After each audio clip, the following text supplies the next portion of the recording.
I'm going to warn you all right now that our 7-month-old is sleeping in the other room, and there's a risk that she could wake up at any moment. It's going to be the shortest podcast ever. Could be 5 minutes, could be an hour. But I got my coffee, so I'm okay. Rachel got her coffee. I had a drink somewhere, but it is now gone. I don't know. I saw it. It's in the laundry room. So it's close. It's close to me. It's okay, close I to could you. go get it if I need to. Anyways, I feel like we need to start by talking about how before I had children, I did not think that pink eye would be this prevalent. Because I don't think I'd ever had pink eye, like without a child. Yeah, it maybe once that I can remember. Maybe except for whenever I was a kid. I assume I had it when I was a kid. But how many times we've had it like twice in the last month? It's been rough. And then we have it like once with Leah before, like a year ago. Or yeah, like a year long ago, time ago. But like this month has been rough. I feel like we've just been sick. My tonsils still hurt. I'm like, why do my tonsils hurt? Like I have this like lingering tonsil pain. I had to get antibiotics for it, and then it's coming back. And I'm like, am I just sick again, or do I have cancer? I don't know. I'm a little bit of a hypochondriac. She's a bit of a hypochondriac. That's very true. I like to Google symptoms and things like that, but it never ends well. She loves. But I also am fine going to the doctor, so I'll just go to the doctor. So all I'm saying here is just to warn you, if you don't have children, whenever you do have kids, just assume that you're going to get pink eye at some point. Or if you really don't want to get pink eye, just don't have children. Yeah. And you'd think like, oh my gosh, like what's wrong? Like I wash my hand. I'm pretty aggressive about my hand washing. Yeah. But apparently not good enough to avoid that. It's pretty annoying. With that many kids, only 2 kids, but still, it's just like, oh. It's too many. Oh, this again. Okay. Cool. It's going to get worse when Leah starts school, because then we're going to get like really infected with things. I remember my first year of teaching. I used to be a teacher. I got really, really sick. They always say, like, that first year is the worst. It's really true. But I don't teach anymore. But that's a story that we can get into. But that was one of the things I wanted to talk about, was sort of you and your history and getting my into history. Like where did I come from? Where did you come from? Where's Rachel? Because like I was born in Nacogdoches, Texas. Spell that word. The first word I ever learned how to spell, to the tune of the Mickey Mouse. Was it the Minnie Mouse Club? Mickey Mouse Club. Nacogdoches. Mickey Mouse, but it's Nacogdoches. Nacogdoches. It doesn't sound as good, but yeah, that's the silent G. But yeah, that's where I grew up. My parents are still there. Me and you met at A&M. Yes. Texas A&M. But you don't really want to talk about that. You want to talk about like video or what I did before what? I think we got to dive into the psyche of East Texas now. Rachel's psyche of East Texas, and how Rachel hid things from me before we were married. Like what? I dated her for like 2 years, I think it was, before. This is not where I thought this was going to go. We were engaged, and I will tell you that it was not until after we were married that I ever actually saw Nacogdoches or your family's house. I'd met your family at least to get their blessing, but I'd never seen that's good enough. Nacogdoches. And now that I've seen it, I understand so much more about Rachel and who she is as a person. I don't know if I should be offended or what. Her country living has East emerged. Texas is like a special place. It's very like almost Louisiana. It's like right now. Anybody that doesn't know anything about Texas, it's like right almost Louisiana. So it's like the same climate, kind of swampy, lots of pine trees. There's nothing to do. So there's a lot of like gang activity and drug use. But I luckily grew up in a town where there was a state university, so it wasn't as bad because at least they had the state university. So it was a little upper class, like a little like, oh, if you wanted to get like if you need to go to the hospitals were actually good. It's like small town, but like the university is there, so we get like two notches up. It's Stephen F. Austin University, so you got to want to go into forestry. You want to study or trees. Education, yeah, if you want to go there. But my parents both went into education and then met there and married there and stayed, and it's fine. It's fine. Do I want to live there? No. No. But it's fine. We visit sometimes. And it's a long drive out there, and you're almost to Louisiana. Much. Well, I went to A&M, and that was still a small town, but that's a big school in a small town. Yes. But back to like Matt was talking about, I went to school to be a teacher. I went to my degree is in science. My degree is in bioenvironmental science. Rachel's real smart. So I went to school to be a science teacher. So I have a degree in science, so I can teach high school science. Yes. So I did that. Like, I started after we got engaged, and the year we got married. That year was my first year teaching, and I taught for 3 years in the Dallas area. And I want you guys to know, because she's glossed over a lot of stuff here, Rachel's real smart, okay? I married her for 3 reasons. I married her for her intelligence, her big, beautiful brain. I married her for her cooking and her booty. And those 3 reasons. Those 3 reasons. I'll take it. 3 big reasons. I'll take it. Big meals, big brain, big booty. Exactly. Yes. Exactly. A+. And so she's glossing over so many things there. Because, like, she applied for, like, jobs, and nearly every single job was like, yes, please. Okay, that has nothing we would to do love with to me. hire you. That please. has, 2 things. I interview well. And also there's no science teachers. There's no STEM teachers, because anybody that has a degree in STEM, because to teach science or to teach math or to teach technology in upper level, you have to have a degree in those subjects. And nobody that has a degree in those type of subjects is going into teaching. They can get way more money doing anything else. Now, what did you have a degree in again? Bioenvironmental science. And why was it bioenvironmental science and not a more general I started science? in biology, which is a different college at A&M. Biology, that's in yes. a college of science. And I was doing fine. I'm going to be honest. I was a great student in high school. I was not a great student in college because I didn't care. And I was so chill, I don't care. Why do you think I was attracted to this rebellious woman that didn't do well? I just didn't care. I was just like, why make good grades? You just have to pass at this point. So I started dating Matt and fell far too in love with him, and I started failing all my classes. There we go. There's the truth, finally. Yes, and I started failing all my classes, and I think I failed 2 classes in a semester. I know I failed 1 and maybe made a D or C in the other one. So, like, bad. I was doing bad. Who do we blame? Me. So I didn't do so well, and so I got in trouble. And they called me into some office or counselor's office at the college, and I basically got kicked out of the College of Science. Not out of A&M, but out of the College of Science. And so they're like, hey, you're still enrolled in the university. Go find another college that'll take you. And the College of Science was kind of intense. Like, that's where, like, all the pre-med and pre-vet people went. So I was like, okay, what other college? I still need to teach, and I still have to have a degree semi-science related. So the real option for me was, I think I had 2 options that I could have done. I think the College of Agriculture was the closest, and that's why I ended up. I think if ag didn't work out, I could have gone to the College of Architecture too. Really? I didn't even know that. Or engineering. It was like all of those were kind of options. Texas A&M was a very big engineering school. Yeah. Like, they would take so those you. were all close enough, I think. And so I went over to College of Ag because that was definitely the closest, because that's ag science. And I was like, please take me. When it comes to ag science, I knew so many people that were like, well, I failed out of, like, the main program, but Texas A&M, Texas Agricultural and Mechanical, if you wanted to shift over to ag, they would always take you, and they were very happy to. That's not true. It was just a lot easier than the other colleges. Yes. A lot more lenient. And so they had, like, you could get a major in poultry science. You could get a major in soil science. All I'm saying is, if you want to know how easy the ag school is, all you got to do is look at a lot of the football team and notice how many of them are poultry science, because they're like, I got a degree and I passed it very easily and I was able to play football. Yep. And it's so great. I went over there and they were like, sure, you have to take these couple other classes so that you actually have a degree in bioenvironmental science. So I think I took a class in soil science. It's not dirt, it's soil. It's your dirt class. I would always It's be like, how not was your dirt. dirt class? Yeah, She's like, soil. it's not dirt.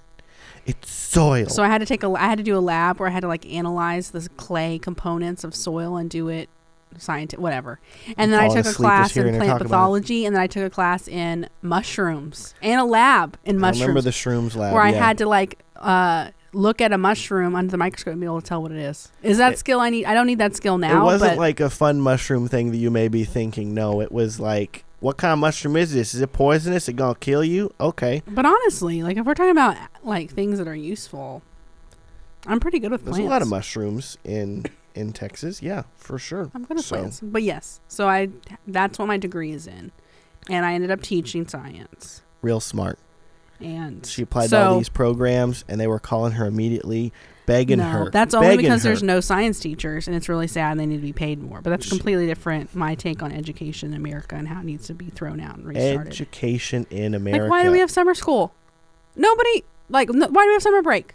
Shouldn't exist. You see this? You see how fired up she gets? You see why? This here? Why do we have grass in our front yard? Shouldn't exist. Invasive species. Just have rocks. Horrible for the environment. Anytime I'm watering the grass, she's like, "We shouldn't be watering it." I'm like, I understand the appeal of it. Gonna be mad at us, I understand the appeal. I understand it's a thing, but those are not native species. Come on. We need cacti. Oh, I don't like zoos. Don't like SeaWorld. Oh, we're getting into that. I'm a science teacher. Rachel does not approve of zoos, and they make her sad. Yeah. Oh, SeaWorld's a big no-no. Like, after I watched that documentary, I made all of my teenagers, I had 9th graders, watch that Blackfish documentary. And I had, AP kids. Like, they could handle it. But I still love those 14-year-old girls, crying. And I'm like, you need to know the truth. You're not a child anymore. Learn about the whales. Yeah, it's really sad. Like, they took the baby and she died of sadness. Like, yes, that actually happens, and it still does. Don't go to SeaWorld.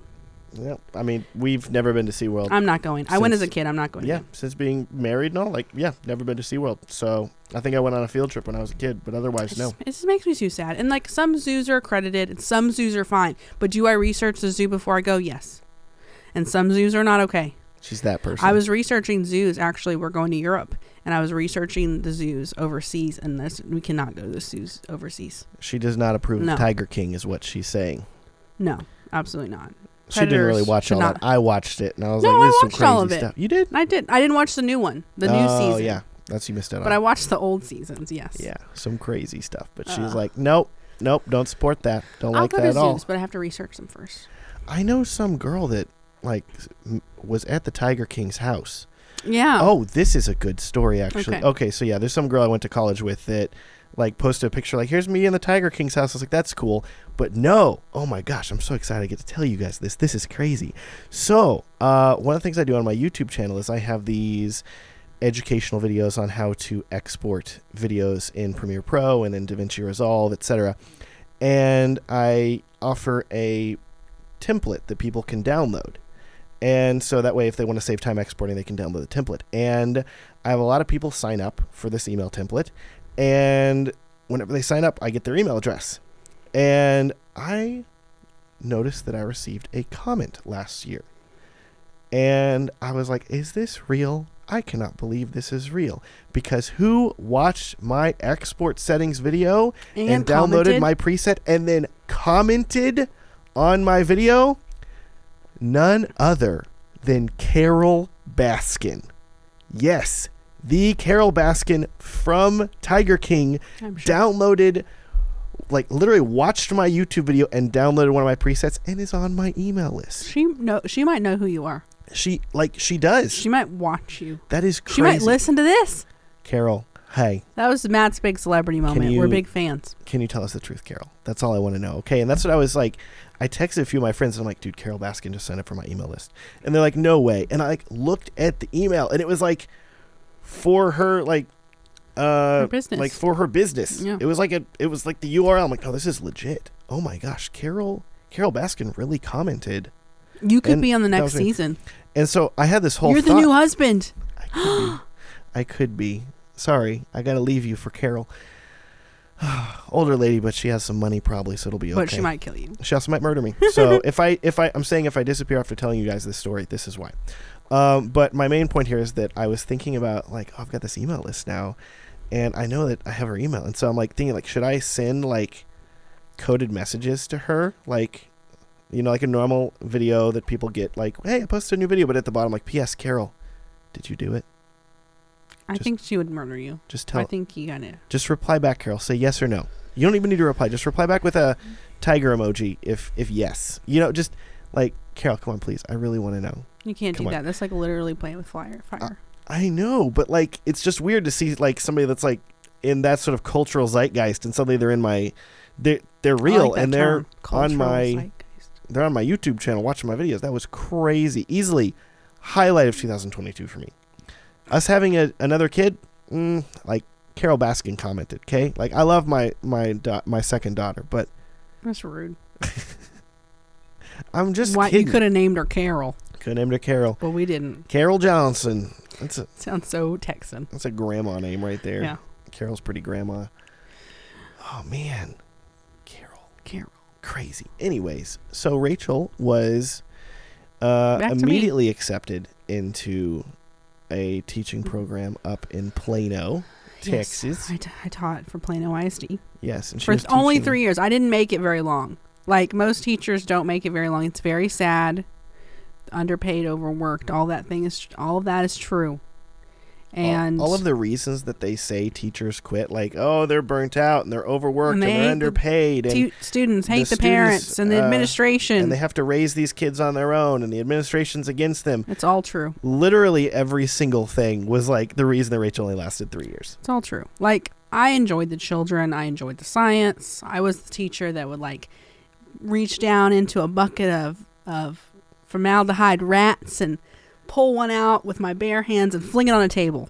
And the kids thought it was so cool because I was only, like, 8 years older than them or 9 years older than them. And I was playing with bug guts and You're a hot dissecting teacher. things. Hot and teacher, only a few years older than us. But also science was a lot more fun than them coming from English class and writing a paper and then me like, here's a rat, cut it up Yeah. with a knife. Like, science is pretty fun. Like, that's Yes. why I wanted to do it. So, I liked that part of it, but all the paperwork and the copious amount of grading and the administration and just the hours. Like, I would just work. I know you get, like, some of the summer off, and that's the argument, but you have to do all the other stuff during the summer, and I was working a ton. I just remember every Sunday night, whenever you're growing up as a kid, there comes a moment every Sunday growing up where you remember that you have school the next day. Like, it just kind of hits you. For me, it'd be like 5 p.m. on a Sunday. Sometimes my parents would take me to church, and I knew, like, if we went to evening church, I was like, oh no, like, that means that, like, I go to evening church and then You go to and bed. then I go to school tomorrow after I go to bed. Dang it. And, like, it would just hit. That is entirely true for teachers too, Yeah, and especially for Rachel. That's definitely true for teachers. That the Sunday hits, like, oh man, I gotta go back to work. And just like the students, Rachel would be like, don't make me go. I don't want to go. Don't make me Yeah. go tomorrow. And I'm like, you have Yeah. to go. You're literally the teacher. You are being paid I'm to sure do this. some people love it, and I enjoyed it. It just wasn't worth it. Like, it wasn't. It just not when I had another option. Not when Matt was doing video stuff already. Another option. And not when he was traveling. And honestly, it wasn't the best thing for our marriage because I was working. We just didn't see each other a lot. I was Yeah. working during the week, and he was still filming a lot of weddings, and he was working during the weekend.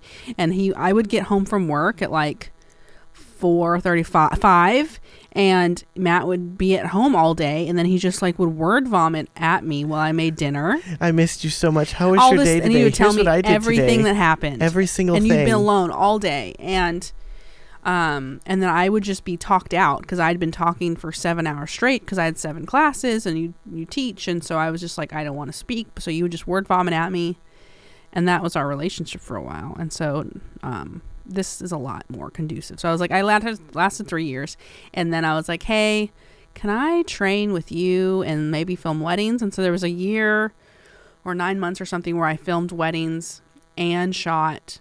I filmed weddings during the weekend and worked, and so It was and a lot. taught, and that was a stressful semester. I was just tired, but I knew I was going to quit, so it was like light at the end of the tunnel kind of situation. I also didn't want to just throw. Well, I say I didn't want to throw her to the wolves with wedding filmmaking, but it kind of happened that way. But I was basically trying to. I wanted her to be trained and to learn how to film weddings and not just be like, "Hey, come to this wedding with me. You're my second shooter now. Good luck." I didn't want that to happen I think because I had to know what I was doing, and I needed to know for sure if I really wanted to quit my job. Yes, exactly. So it worked out. But I will say that the first time that we'd even like vaguely discussed, like, Rachel's like, maybe I should quit and like help you, and I was like, I mean, I could teach you. I think we could make it work. I could teach you how to film weddings, then you could come help me do it. And then literally, like, as that was happening, that next like weekend, I had a wedding, and my normal second shooter got sick, and I was like, well, You're up. You And want to I don't- learn? I Here you think that- go. Was that my first wedding ever? That was your first I wedding had ever. no idea what I was doing. Like, I remember the fear. Like, I can remember sitting at the I think I can remember the ceremony and the first look that I messed up. Yep. And She ruined that first look. like, it's in the video. You can go back and watch it, but it's not my fault. I didn't know how to change it. He maybe told me once how to. Was it exposure or something? Like, Yeah. it was like the exposure was so burnt, like so bright. Like, can you? Like, they're white. They are so blown out. The couple was white, but they were extra white. They were Pillsbury Doughboy. The terror in my. I still remember it. But it wasn't. I don't feel bad about it because I didn't know what I was doing. Yeah, but it was, to set the scene, it was a wedding day with easily the worst weather to film it. And what I mean by the worst is it is Cloudy. mix of cloudy and sunny, but the clouds are moving very quickly, so it's a mix of blue sky, super bright, Super bright sun in and Texas. very dark clouds, and every 10 to 20 seconds it's changing from light to dark. Very scattered clouds moving very I remember quickly. the ceremony was rough. Outdoor ceremony, outdoor first look. But I all remember of that it. I'd mess up the first look, and you taught me something about the ceremony, and so I knew, like, I think I just moved the ND Yeah. into just, and so I had figured it out by the ceremony, but I messed it up for the. So I had this her first on look. the Canon 7D, which was like my backup of my backup, I think, because I was running 2 cameras then? I don't know. Yeah. But I basically gave her that and said, hey, okay, here's how you do it. Okay, like, so she filmed with me, okay, like the couple getting ready, but then the first look happened. That was the first time that we were separate, was the first look, because you had to be, I'm like, okay, you film the groom, I'm going to go get the bride. And you exposed it, and then the cloud moved. Yep, and I exposed it whenever it was darker, and then the cloud moved, and it got super bright and blown out, and it was a nightmare. And I didn't know how to change it, and so I just held it. Yeah, 'Cause and at I least was you didn't like make it brighter or screw it up anymore, but it was I was recording. completely cooked. Just like, it was one of those things where, I don't know if you guys have used the old, or if you've used a Canon 70 or like older Canon cameras with that 8-bit codec, the dynamic range is so poor on those cameras, and if you overexpose, there's literally no recovery. It's not like S-Log 3 where like, oh, you got a lot of room, just bring the No. shadows down. It's fine. You It'll used look the okay. shot in the video, but it's I use a shot, but extremely noticeable. you could see the groom's eyes, and I think his nose holes. Maybe his hairs. Because they were in shadow. And like underneath it. his chin. And it was rough. Vince, I'm sorry. I Oh. love you. We did our best. Did my I don't best for even that feel bad wedding. about it because I really had no idea what to do because I'd never. Yeah. Yeah, I'm so much better now. Thank You God. got a lot better. But there was moments where like I'm I had actually you pretty training. good now. Yeah, you're great now. No complaints now. But I'm pretty good editing too. initially it was rough. That's why I had you for like a whole year, just sort of third shooting with us. And I remember every time you would give me a different piece of equipment, Yeah. and so you'd like the equipment we don't even use anymore. Yeah. Like you had me on a slider one wedding. You're like, shoot the entire wedding on a slider. I was like, Okay. For context, I But normally had her on a monopod. but there's like three shots in that wedding film that are me on a slider. Truth be told, I actually forgot Yeah. the monopod that wedding, and that I was going to give to her. And I was like, we got to the wedding and we're like 4 hours away from our house, and I was like, well, hey, And now that's what I shoot on. I shoot how on monopod all about day. I get out the old slider and tripod combo? So I got the slider on the tripod, and I gave that to her, and she was like, what am I going to do with this? And I said, well, carry it around and film with it. You were good. You had me like on different lenses, different days, and then you had me like shooting like, you know, it was just like, oh, today we're gonna work on moving your feet. Today we're gonna work on Move around the more. 50 millimeter. You know, so I'm. It took a while. It took a Yeah. long time. It takes a long time to. Because I was like a third shooter for a while. Yes. For a while, most that first year, first 8 months or 6, whatever it was, I was the third shooter. So you had a second shooter that you knew was competent, that you worked with really often, a couple that we rotated out. And then I was just like there to watch and there to learn. And so like, and if you use some of my shots, you use them. But if not, like there was less pressure on me, which was nice because I Yeah. didn't feel like if I wasn't confident in something, it's not like we lost that shot. Because a lot of time when you're shooting with two, like there's some shots that you just have to nail because like it's like first look or walk down the aisle. Like the second shooter is really important. So that was nice. Yeah. Trying to ease Trying. you into it a little bit there. But that's been years, and how many weddings have I shot? You shot dozens upon dozens upon dozens. Lots of now. weddings. We slowed down. I think less than After 100, but that. you've still shot a ton of weddings now. Yeah. So Yeah, you I'm did. still You've been doing a I lot. like weddings. We Yeah. don't do a ton of weddings anymore, but I do like them. I haven't Yeah. shot one in a long time because I had the baby. Yeah, it's true. That was another slowdown here. You have people would ask me like in 2019, like how many weddings you film, and I was like, we had a baby. Not as many. Yeah, we had a baby in 2022 Yeah, and 2019. and 2019. babies. Two Yeah. babies. Yeah. It's one of those things where like whenever you have a baby, you have to really prioritize like, okay, how much time do we have to do everything here, and what's that going to look like and everything. And thankfully, I feel like YouTube was able to pick up the slack for us whenever we had time where we're Yeah, like, we need to that's raise true. this kid. And, like, Because get we this had kid to stay sleep in the through night. house, but you still had time to work on stuff. So YouTube Yeah. became more of a focus, and it definitely already was by the time the second one came. Yeah. But it worked out, and then it just kind of slowly shifted where we're doing less and less and less weddings. But now we're at the point where Rachel has shifted to a lot of the editing now. And The wedding edits, yes. whenever I was getting into, like, I taught her how to film weddings, and she was doing that. But nearly every single time that I would finish an edit, Rachel would be like, hey, I don't like the way this was done. Or like, can you change this? Or this needs to be tweaked. A long time ago, I've always had a very heavy hand in the music curation because I had more opinions about the music selection and how the music was hitting than he really ever did. So as soon as I kind of got involved with weddings, even filming weddings, I was starting to pick the music. And I would be like, okay, I'm going to go through and curate the right tone for this couple, and then you figure out which ones you want to use. That was like a long time ago, like 6 years ago. I was probably doing that. And then slowly I was like, well, Matt's like, well, if you're so opinionated about this, why don't you do it? Why don't you do it? So it started being where I would do the music layout with the audio, but I wouldn't edit. And so for a while I did that, where I was like, okay, I know I want this song to be here, and I want to fade it from lyrical to non-lyrical, and then I want the song hit to here, so can you rearrange it? And then it slowly got to where like I was so opinionated, and that's like, just learn how to do this yourself. And so I actually learned using one of your classes. Yeah, my wedding film framework course. He's Shout like, out. I already made this course. Why don't you just watch the course? Like, I don't need to sit down and watch. So I literally learned how to edit while watching the course that he made for you. What a testimonial. Whenever your Yes. own wife watches one of your courses and learns from it. It's really And great. so I've done all the wedding edits for the last couple years. Yeah, 2 years? it's been 3 great. years? So the last 3 years, most of them. There's a handful of ones that Matt does because, I don't know, for some reason, or we need to get done faster because I'm just not as fast as he is.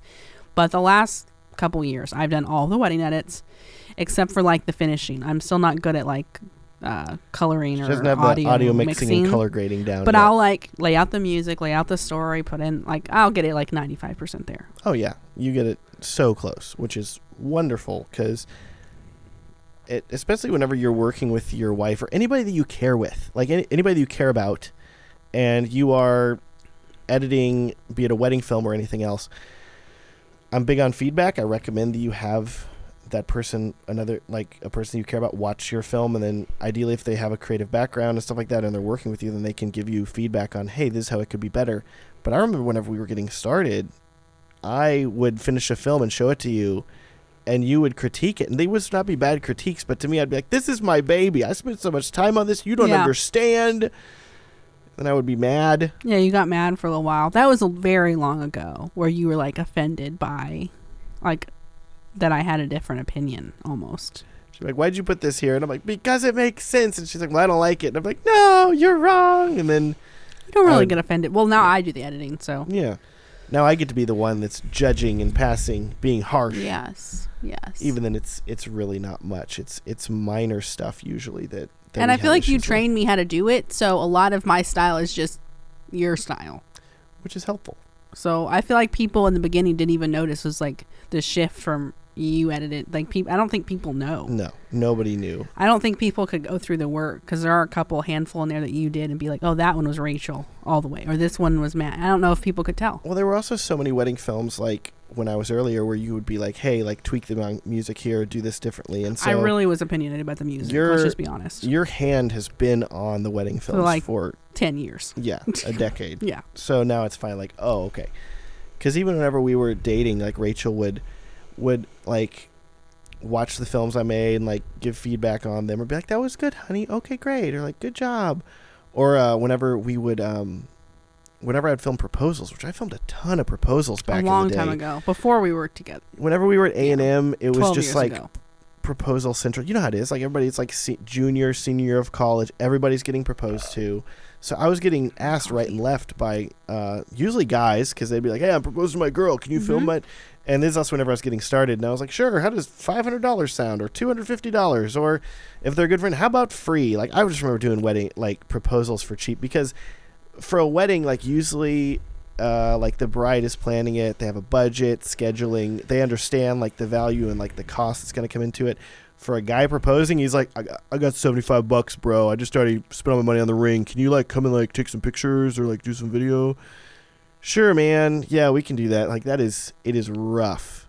But Rachel would come along and help. I would help. I would just, I don't know what I do. Set up equipment, hang out, wait for Matt to be done, and then we go to dinner. She'd carry things. It was nice. Yeah. But the nice thing is that whenever it came time for me to propose to Rachel, I lied to her. Pulled the wool over my eyes. Pulled the wool. And I essentially told her, "Hey, I'm going to, I'm filming a proposal for a friend of mine. Can you come help me set it up?" And she was not expecting anything at all, because she normally... I'd done it like 3 or 4 times already. So I was like, this is just normal, whatever. We'll go to dinner after, just like every other time. I was not expecting it at all. And so I like carried the equipment out there. Like I was carrying tripods, and our friend Taylor was there, and we set it up. And then you told me that you forgot something in the car. Yeah, I had you had it planned. I had Taylor there. I had a photographer there. I had like everything set up, but I was basically like, "Hey, my friend Sam is proposing to his girlfriend," which she like tangentially knew Sam. It was like a nice friend of a friend thing where like she wouldn't know any details, but just like she was aware that Sam existed and that he'd been dating this girl. I'm like, "Hey, like he's proposing to this girl Megan." Oh, I completely bought it. And then I didn't think so at all. Like I was already like, we'd already talked about getting married, and I was already mad that it was taking you so long to propose. Yeah. But I didn't think it was going to be that day. Yeah, and so I had everything set up, and I was like, "Yeah, it's weird. Like I don't know, like the couple like Star Wars here. There's like got like he gave me stuff to set up, and then he's gonna show up here. So like we got to set it up for him, and then he's gonna show up with his girlfriend, and then he's gonna propose to her." So she's like, "Okay, sure." So like, yeah, I got her the Star Wars blanket, and there's like these like stuffed animals. There was a little like, Yoda. There was a little tiny Chewbacca. Here you go. We'll put these on the ground. Yeah, and that's what he wanted. Yeah, and then, we got some rose petals. Sprinkle them over. Yeah, okay. Yeah, he just loves all this stuff. He knows that, like, his girlfriend's going to love it. And she was like, "Okay, sure, whatever." Like, just, like, I'm like, how is she not seeing through this now? Like, because we're massive dweebs. Yes. Like, we like all the, pop culture-y things. Yeah. Why did you pick Star Wars? I never asked you that.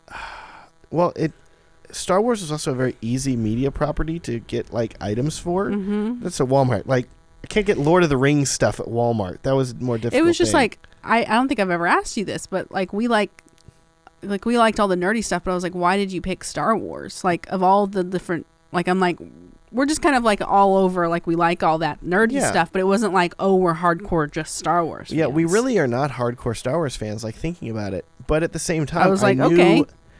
I'd been so jaded by I was only like 4 years into filming weddings, 3 or 4 years, but I was so like already getting jaded by weddings, and I didn't want just like a generic. To be weirder? Like I wanted something weirder. Okay. I didn't want to just like, it's just like a blanket and some petals and like I don't know, there's like a lantern, like a journal. Yeah. Like I was just like, this is not.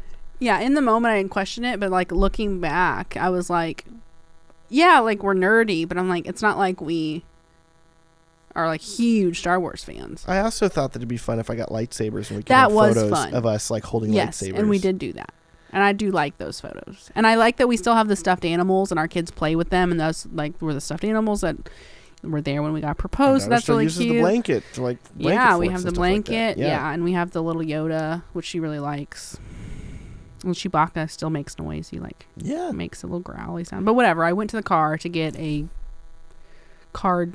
I think it was a card case. I needed like an excuse, and so I had all my bag of stuff, and then I like took the memory card case and just like threw it in the back of the trunk, and I was like, oh no, I forgot my memory cards. I think they're in the trunk. Can you go get so them? I went and like unlocked the car. He gave me the keys. I didn't even think anything of it. I was like, oh, it's just in case she comes and like he doesn't want to miss it or whatever. And so I go get the cards and I come back and I walk. It's like this big field, and I'm walking across this field, and Matt is standing on the blanket, and I'm like, I don't know what I said. I was like, what are you doing? Or You were still like a good 50 feet away. Yeah. You were quite a ways away, but you like realized that I was standing at like halfway there, and you completely froze. I just stopped walking. And it wasn't like, oh, I'm happy. It was, what are you doing? It was very accusatory. It was very like angry. Like, what are you doing? And I'm like, What do you think I'm doing? this is for you. That's actually, what you said. You said this is for you. This is actually for you. And you're like, what? Like, Yeah. what do you mean? I was like, come over here. I was like, Yeah. come here. And you're like, oh, okay. And I walked over reluctantly. Yeah, real awkwardly. And you proposed. And I think I said, of course. I remember doing I was that. like, will you marry me? And you're like, of course. And we hadn't said I love you till that point. We weren't saying, intentionally had not said I love you. We were like, we're not going to do that until we made some type of commitment. Yeah. And so you were like, and I was like, I love you. And you're like, I love you too. But it was like, it's just, of course I'll marry you. I was like, oh, good. Okay. Were you surprised? You weren't like thinking I was going to say no, were you? I didn't think you were going to say no, but there's still just like a mental pressure of like, is this going to work out? Is she going to be okay? It's still like very vulnerable situation. Yeah. Stressful. It's a very vulnerable Yeah. state. Vulnerable. Yeah. But That I don't was wear me. You gave me a ring. I don't wear it. I think we've talked about that before, but I like have one. I think I know where it is. Like Not on if you Etsy. ask me right now if I know where my ring is, I would not be able to tell you. We're doing our best here. It's in the house somewhere and I would have to look for it, but I think I know where it is. Doing our best. But it's an antique ring that you got me. I like it. I like made a like Don't sleep in the same Pinterest. bed. Don't have our don't we're have the so engagement strange. ring anymore. Like we just don't believe in these weird traditions that don't work for us. Clearly. I just don't know why they exist. Like there's so many like wedding traditions and marriage traditions, and we've just decided if they don't work, we don't get each other presents. No. We're very strange people. We don't remember our anniversary all the time. It's great. No, So, we're doing us, and it's fine. But I proposed, and then Rachel proceeded to like put her hand in her head, like her head in her hands. Yes. Got on her knees, our head in her hands, and like there's photos of her just like looking like she's crying. Yeah, I look like I'm upset, like head down, like disbelief, and Matt just like thumbs up. I'm just looking at her like, yeah, she said yes. Don't worry, everything's gonna be okay. Yeah, I would think I was just in shock. Yeah, you were. And then I proceeded to say like, okay, well, let's take some pictures. So we did like 20-minute photo shoot, with different. It was Sarah. Sarah was the photographer. Sarah Yeah. Best. Yeah, she was Mhm. great. And did some like little lightsaber photos, and then like some Some photos. cutesy like hugging, kissing photos. Yeah, and then packed up all the gear. You had to pack up all the gear with me. Again, like, I had to okay, you work. unloaded it. Now you got to carry it back. But I Okay, was feeling cool. good then. Glad you said yes. Okay, great. And then you were so overwhelmed, and you were like, "Can we just like go talk?" I knew that there was going to be a party, but I just didn't want there to be a party. She's like, "Can we just go talk?" And I was like, "Yeah, let's just let's just go to your house, and we'll just talk at your house. It'll be fine." Not like you fully knowing that like your family had been in town all day. They'd driven in. Your My family was family. in town. All of our friends, like Yeah. that we knew, like there was probably 30, 40 people at Yeah, it was at a your big house. party. Yeah. And there was like in hindsight I should have told everybody to park around the corner or park away, but all the cars was right in front of your house, so you knew immediately. Yeah. I knew already. And you were just like, ugh. I knew you would. I knew who you were, but I was still like, didn't want it here to we be go. Sorry. And true. I was just overwhelmed, and it was a lot. the best moment is that we walk inside and Rachel makes eye contact with her dad, I think so. and you you just lost it I crying. think I was crying. Like happy tears, but just It like was just overwhelmed, like yeah, moment tears. I hope so. Yeah, Not they were like, happy. oh, I regret this, No. but I already said yes, so I can't get that's out of not- it now, that's not Dad. what it was, yeah. Yeah. So she like immediately starts crying, and everybody's like, like the door opens, everybody's Cheers. cheering, like yeah. Rachel starts crying, and I remember like looking over and seeing my brother, and just making eye contact with him, and him looking at me, and then him seeing Rachel is crying, and him just turning and starting to sprint out the back door of the house because he was terrified. Like he in thought his I'd mind, said no. He was he's like, Rachel said no. He didn't know me well enough at that point. Oh to be no! Like, oh no! She said no. She said no. I gotta crying, run. I can't see this. And this is too awkward, and I don't want to be here. And so he just ran out of the room. So funny. And like I caught him as he was running. Like I yelled at him, like because he was a good 10 feet already through your kitchen. He was booking toward that back door, and I was like, "Hey, Mike," she said yes, and he's like, "Huh?" And he skids to a stop and turns like, "Oh, good, yeah. Oh, I thought she would. Okay, great, cool." Because I was apparently not looking my happiest in that moment. It wasn't until later on that he's like, "Yeah, so I thought she said no, so I was like, I just didn't want to be there. I didn't want to be there for that awkward moment." And I'm like, I don't blame you. I apparently didn't look pleased, but yeah, she did not look happy. But I was probably not happy about the party. She was happy. I was happy we got married. Very happy we got married. Yeah. And now we have 2 children, and we We've don't sleep in the same bed. 10 years. And we've been married for 10 years. We don't wear wedding rings, and we're weird. Yeah, but it works. We've still filmed weddings together, and we have a great time doing it. And we see each other all day, every day. Like, that's one thing people talk about. They're like, are you guys, we're never apart. Yeah. Like, we are in this house with each other. Or traveling somewhere with each other. Like 99% of our lives. And we've been like that since we were dating. Yeah. We started dating, and we were pretty much time together. every day, like, I'm coming over, you come over, I'll see you soon, or okay, like, that's let's go always hang been out. a part of our relationship where we never really spent a ton of time apart. Maybe when I was in school or when I was teaching. Yeah. There was definitely big chunks of the day where I wouldn't see you. But ever since I quit, yeah, same. And some people can't handle that. Like, I talk to some couples, and like, oh, I got to get away, or like, I need my me time, or like, I have my own hobbies. I got to go do my own thing, or, like, I just need to go on a trip alone. Like, I know couples that will just go on a trip, and like, the husband or wife will just like peace out and leave and like go somewhere else and like go do something. And I'm like, how interesting. Okay, like, that's fine. Good for you. But also, we're like, in the same room with each other 80% of our lives. We live here. Not more. Yeah. And we don't hate it, and we get along really well. We don't fight either. No. We'll get annoyed sometimes. We'll have discussions. We'll have annoyed discussions. Even yesterday, I was like, I felt a little ignored yesterday, and she was like, that wasn't yesterday. It was 2 days ago. Okay, what did I say? I was like, I felt a little. No, you were talking about. I don't think our communication was good. Like I felt under-communicated with. That's what you said. Yeah, I feel under-communicated, and she's like, okay, and so we had like a nice chat at the dinner table. Like, why was that? Okay, well, I'll do better. Okay, well, let's try to communicate more. Okay. We're pretty functional. And that was it. Yeah. But also, I'll say, like, there's a lot of like marriage advice, like, don't go to bed angry. Don't go to bed if you're upset. I'm like, nah, you can be annoyed. Go to bed. It's fine. Wait till tomorrow, because honestly, you're probably tired or you're hungry. Hangry is a thing. If you're hungry or tired, just go to bed. Like, eat something or go to bed, and then circle back. Okay, like 90% of my moods is because I don't drink or eat enough. I think that's most women. Is my understanding here. Like, did you drink enough water? And they're like, no. But you especially, it's a thing. I'm glad you got that there. This is coffee. It's still liquid. Still liquid. It was all the way up. It was mostly milk. Back to my love of milk. It's like, okay, my coffee is like this much milk, that much ice, a shot or two of espresso, and vanilla Chobani creamer. Milk. Yeah. All milk, all the time. It's true. That's Rachel. Milk. Well, baby hasn't woken up yet, but we gotta go. Milk. Bye. Bye.